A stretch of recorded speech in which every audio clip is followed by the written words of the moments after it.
오늘 아침 신문 시작합니다. 초등학교 1학년 김하늘 양이 학교 안에서 교사에게 살해된 사건. 이 같은 일이 다시 발생하지 않도록 정부가 학교 안전을 강화한다는 기사 먼저 보겠습니다. 매일경제입니다.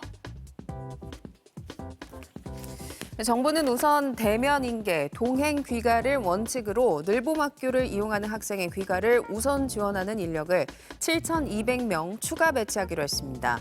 또 늦은 시간에 학생 이동이 많은 복도나 계단 등 주요 이동 통로와 돌봄학교 주변과 같은 사각지대를 중심으로 CCTV 설치를 우선적으로 늘릴 예정이고요. 정신건강 전문가 긴급 지원팀도 확대해 교원과 학생들의 심리적 지원도 강화하기로 했습니다.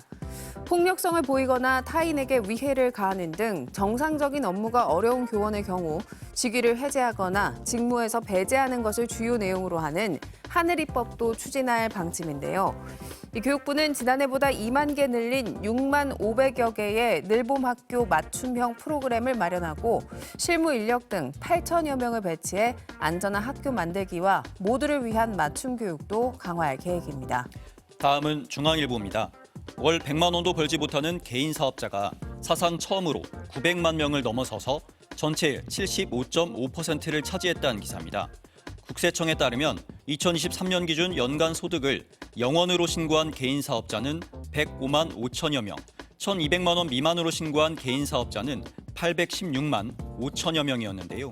코로나19 이전인 2019년과 비교하면 약 311만 명이 증가했습니다.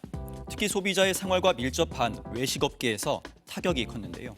폐업한 자영업자의 빚 문제도 심각한 상태인데 1월 말 기준 대출을 못 갚고 폐업한 사업장은 48만 5천 개, 대출 연체 금액도 약 12조 원으로 지난해 1분기보다 30% 늘었습니다. 소매 판매의 대형화, 체인화, 온라인화 등으로 자영업 입지가 줄어든 것이 원인으로 꼽혔는데 기업하기 좋은 환경을 만들어서 자영업이 아닌 양질의 다른 일을 찾을 수 있도록 장기적인 구조조정이 필요하다는 목소리가 나옵니다. 이어서 한겨레입니다. 북한의 대남 방송이 8개월째 이어지고 있는 가운데 최근 소리가 더 커지며 강화군 일대가 몸살을 앓고 있다는 소식입니다. 대남 방송이 전에는 들리지 않았던 읍내에서까지 들린다고 하는데요. 이 때문에 6년째 운영되던 한 글램핑장은 손님이 절반 이상 줄어 폐업을 신고했고요. 토지 거래와 건물 신축도 얼어붙었습니다. 많은 돈을 투자해 토지를 개발하고 건물을 짓겠다던 사람들이 최근 대남 방송 때문에 계획을 취소하고 있다고 하는데요.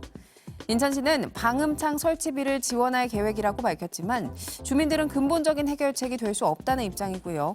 우리가 대북 방송을 우선 멈춰야 북한이 대남 방송을 멈출 것이라며 탄원서를 전달하기도 했습니다.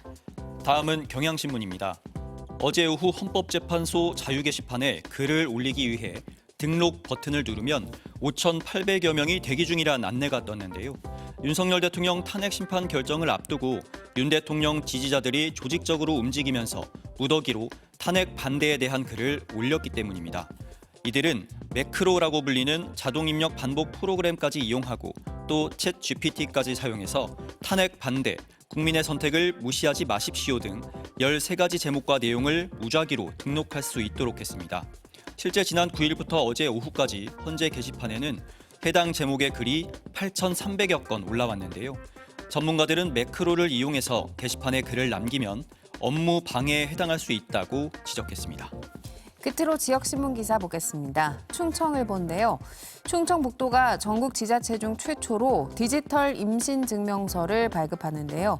디지털 임신증명서는 산모수첩이나 임신확인서 등 임산부임을 증명하는 기존 서류를 대신할 수 있는 모바일 확인서입니다. 이 증명서를 이용하면 도내 162개 시설의 임산부 우선 창구, 전용 주차구역 등 임산부 패스트트랙을 이용할 수 있고요. 조령산 휴양림 등 관광지 입장료 할인 같은 다양한 혜택을 받을 수 있습니다. 증명서는 모바일 앱을 통해 발급 신청이 가능하고 임신 진단일로부터 분만 예정일 후 6개월까지 이용할 수 있다고 합니다. 지금까지 오늘 아침 신문이었습니다.